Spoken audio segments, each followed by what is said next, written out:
Gracias, presidenta. En España hay más de 5 millones de personas que sufren pobreza energética, que viven situaciones de vulnerabilidad energética, que no pueden garantizar que sus viviendas estén a una temperatura adecuada. En España, en un país del llamado mundo desarrollado y miembro de la Unión Europea, se producen 7.100 muertes anuales asociadas a la pobreza energética. Hemos visto con tristeza, con rabia, como en este país mujeres y hombres mayores perdían la vida por una vela mal apagada, como la señora de Reus, que murió hace unos meses en un incendio porque una empresa gas natural no cumplió la ley catalana que impedía cortar el suministro energético. Hemos compartido la indignación de millones de personas ante una factura de la electricidad abusiva que se ha incrementado un 76% en los últimos 10 años. Somos, según Eurostat, uno de los 4 países con la energía más cara de Europa. Hablar de energía es hablar de dignidad y de derechos sociales. La pobreza energética no permite tener una vida digna. La dificultad para acceder a los suministros básicos como el agua, la luz o el gas afectan a la higiene, a la salud y a menudo generan sobreendeudamiento, sobremortalidad y aislamiento social. ¿Y por qué en España tenemos esta situación? Yo creo que esa es la pregunta que nos tendríamos que hacer. Porque la desigualdad energética es una de las dimensiones de la desigualdad. Hoy el FMI nos decía que en España el 20% más rico es 7 veces más rico que el 20% más pobre. Lo decían los señores de negro del FMI. Millones de personas están atrapadas en el triángulo formado por una energía cara, bajos ingresos, incluso la gente que trabaja. Tenemos un 14% de pobreza laboral y edificios de mala calidad con nula eficiencia energética. Precios altos, ingresos bajos y una legislación estatal que continúa sin contemplar que los derechos energéticos son derechos humanos que no pueden vulnerarse bajo ninguna circunstancia. Esa es la cuestión fundamental. Y mientras eso sucede, las 3 grandes empresas eléctricas se forran. Endesa, Iberdrola y Gas Natural ganaron en los últimos, del 2008 al 2015, 37.000 millones de euros entre España y Portugal. Se forran los miembros de sus consejos de administración. Se forran los grandes accionistas al tiempo que ordenan el corte de suministros por deudas irrisorias. Las empresas españolas son las empresas eléctricas con las tasas de beneficios más altas de Europa, mientras que sus clientes tienen los niveles de pobreza también energética más altos de Europa. Y ganan mucho no por lo bien gestionadas que están, sino por una mala regulación decidida tanto por gobiernos del PSOE como del Partido Popular, que ha permitido cosas como los beneficios caídos del cielo o los famosos costes de transición a la competencia. Estas grandes empresas aún tienen la caradura de recurrir sistemáticamente a los tribunales cualquier medida, por mínima que sea, ya sean los reales decretos de 2009 y 2012 o el reglamento mucho más ambicioso de la ley catalana. El problema de fondo es que el objetivo real de la política energética en España no ha sido garantizar derechos y la prestación de calidad de un servicio público, sino mantener, garantizar, maximizar la tasa de beneficios de las grandes eléctricas. Y hoy, ¿por qué la pobreza energética está en la agenda política? La pasada legislatura, el Gobierno del Partido Popular no aprobó ninguna de las propuestas en materia de pobreza energética de la oposición. Y hoy, es cierto que ustedes no tienen mayoría absoluta, pero hoy es verdad que ahora la pobreza energética está en la agenda política porque nuestra sociedad no asume ya como normal que una persona muera por una vela mal apagada o que haya familias que pasen frío. La mayoría exige poner fin a lo que hemos oído tantas veces y que es tan cierto, que la pobreza energética mata. Y todo esto, ponerlo en la agenda política, se ha conseguido gracias a movimientos sociales, organizaciones de consumidores, sindicatos, movimientos por un nuevo modelo energético, la plataforma de afectados por la hipoteca, la Alianza contra la Pobreza Energética, que han puesto en la agenda política la pobreza energética. Y modestamente, también que Unidos Podemos, En Comú Podem, En Marea, sea el tercer grupo de esta Cámara, a poca distancia del segundo, también hace que la indiferencia ya no sea posible. Hoy nuestra sociedad ya no consiente la insensibilidad social. Pero mire, ministro, nosotros creemos que estamos llegando tarde. Usted mismo hablaba de las deficiencias de los anteriores reales decretos que regulaban el bono social y estamos llegando mal a medidas efectivas contra la pobreza energética. Llegamos tarde y mal porque este Real Decreto Ley que se presenta no es una verdadera ley de mitigación y reducción de la pobreza energética. Solo hace falta leer el preámbulo para ver que el objetivo fundamental de este Real Decreto, el primero, es ante todo resolver el problema de financiación después de que el Tribunal Supremo declarase inaplicable la financiación del bono social por ser contrario al derecho europeo. Y claro que es necesario legislar sobre pobreza energética. Sí, pero no así, porque creemos que con este Real Decreto Ley no se va a resolver ni la financiación del bono social ni la pobreza energética con plenas garantías. No así porque parte de una concepción restrictiva de la pobreza energética solo referida a la electricidad, cuando el consumo de electricidad representa el 35% del consumo de los hogares, siendo el 65% restante consumos de gas natural, gasóleo, butano y otros combustibles destinados a mantener las condiciones térmicas de las viviendas. No así porque la señora de Reus, Rosa, no estaría protegida por este Real Decreto Ley, en la literalidad de ese Real Decreto Ley, porque este Real Decreto Ley establece condiciones restrictivas para ser considerado un consumidor vulnerable severo. Es preciso ser beneficiario del bono social, lo dice el Real Decreto Ley, estar atendido por los servicios sociales por hallarse en riesgo de exclusión social. La señora de Reus no tenía el bono social, tenía un contrato en el mercado libre y los servicios sociales no tenían constancia de su situación. Se corre el riesgo de dejar fuera buena parte de la población afectada. El bono social en España, a diferencia de otros países como Portugal, no es automático en función de la renta, sino voluntario. Y tenemos un grave problema, porque muchas empresas, como usted sabe, creo que antes he hecho una mención, realizan ofertas engañosas para que sus clientes pasen del PVPC, del precio voluntario del pequeño consumidor, a un contrato en el mercado libre. Pero además, ¿usted sabe cuántas personas en riesgo de impago están siendo atendidas, registradas en los servicios sociales?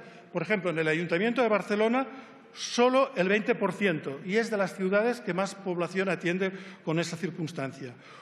Usted me dirá que esto se puede precisar o resolver en el reglamento, pero la literalidad del Real Decreto Ley deja poco margen, al menos en lo relativo al bono social. Y no puede pretender, ministro, que los servicios sociales ahora hagan de comercializadores pasando a los usuarios de un tipo de contrato a otro. Se necesita un procedimiento claro, sencillo, que no desincentive a las personas afectadas por caer en una maraña burocrática. La protección del consumidor vulnerable no se puede establecer en función de la relación comercial de la persona afectada con cualquier empresa. No puede estar sometido a qué tipo de relación comercial tenga una persona.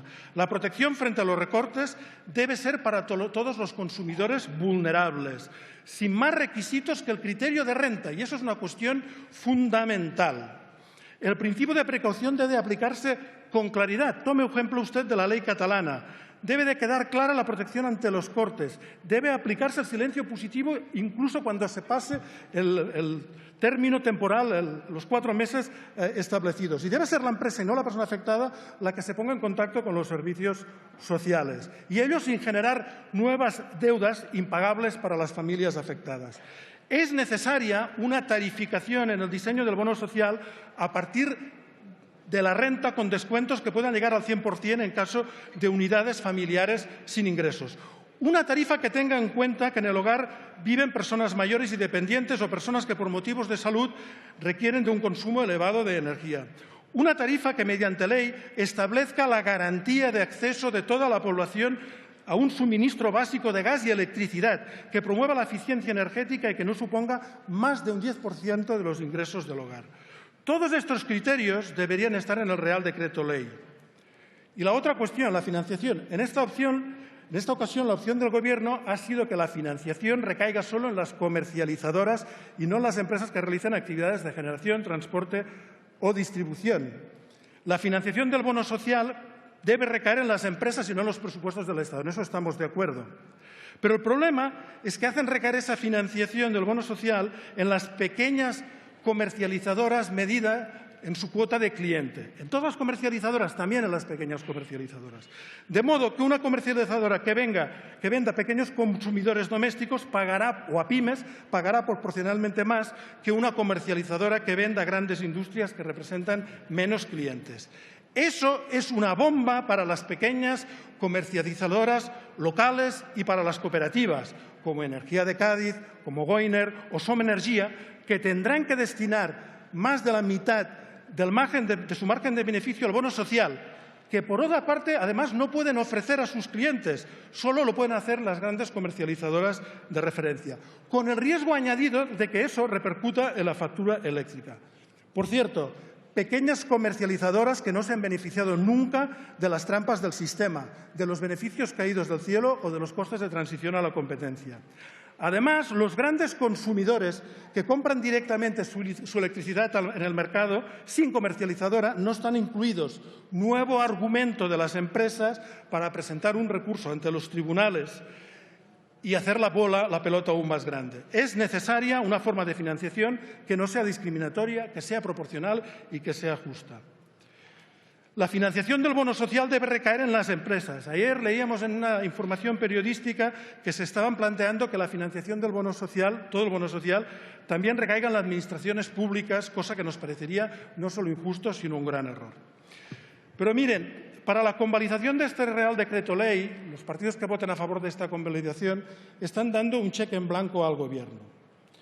Si este Real Decreto Ley no se tramita como nosotros proponemos y pedimos, como un proyecto de ley, firmará un cheque en blanco al Gobierno, pues la parte que afecta a la pobreza energética más directamente, definición de consumidor vulnerable y sus tipologías, financiación que deberán asumir las compañías, los cortes y los procedimientos, todo eso estará en manos exclusivamente del Gobierno. Es cierto que el ministro nos ha invitado a participar a una mesa sobre el reglamento, pero todos sabemos que el Gobierno tiene plena capacidad para aprobar esos reglamentos, porque lo fundamental no está en la ley, lo fundamental estará en los reglamentos y eso es potestad exclusiva del Gobierno. Sí que tengamos los grupos parlamentarios las garantías y la capacidad de intervención que da una tramitación parlamentaria. Nosotros no firmamos cheques en blanco, por lo que parece basados en una confianza ciega en el Gobierno que no compartimos. Y hay que decir que lamentamos mucho que el Gobierno no haya dialogado con las organizaciones sociales, con la PA, con la Alianza contra la Pobreza Energética, con los sindicatos, con organizaciones sociales que están a pie de cañón, que conocen de primera mano qué es lo que está sucediendo con la pobreza energética, que la están gestionando. Lamentamos muchísimo que no haya dialogado con esas organizaciones a pesar de que se lo pidieron y que el PSOE haya sido cómplice de esa falta de diálogo. Pero no nos extraña, lo mismo hicieron ustedes con el salario mínimo, lo mismo hicieron con el tema de las pensiones o lo mismo hicieron con las cláusulas suelo. La operación diálogo no se produce con las organizaciones y los movimientos sociales. Lamentamos que el PSOE haya optado por el acuerdo con el PP y no con una alianza con nosotros y otros grupos y movimientos sociales para ir más allá de este insuficiente Real Decreto Ley. ¿Dónde ha quedado eso de gobernar desde el Congreso, señores y señoras del PSOE? ¿Dónde ha quedado la voluntad de liderar la oposición? Entre construir la alternativa para el cambio o apuntalar el estatus, ustedes se deciden siempre o casi siempre en apuntalar el orden establecido. Y no nos digan que es por responsabilidad o utilidad. La responsabilidad y la utilidad es garantizar de una vez por todas derechos, acabar con la pobreza energética y con los privilegios del oligopolio eléctrico. Esa creemos que es la responsabilidad de los y las progresistas. A nuestro modo de ver, hemos perdido una oportunidad para garantizar el derecho a la energía, para legislar una verdadera tarifa que garantice el derecho al consumo de un mínimo de energía vital con criterios de renta y eficiencia energética. Pero tenemos aún una posibilidad, que es tramitar el Real Decreto Ley como proyecto de ley para mejorarlo y precisarlo, contar con la opinión de las organizaciones sociales y llegar a un verdadero pacto contra la pobreza energética. Nuestro voto estará condicionado a si tramita o no se tramita como Real Decreto Ley, como ley en este Congreso.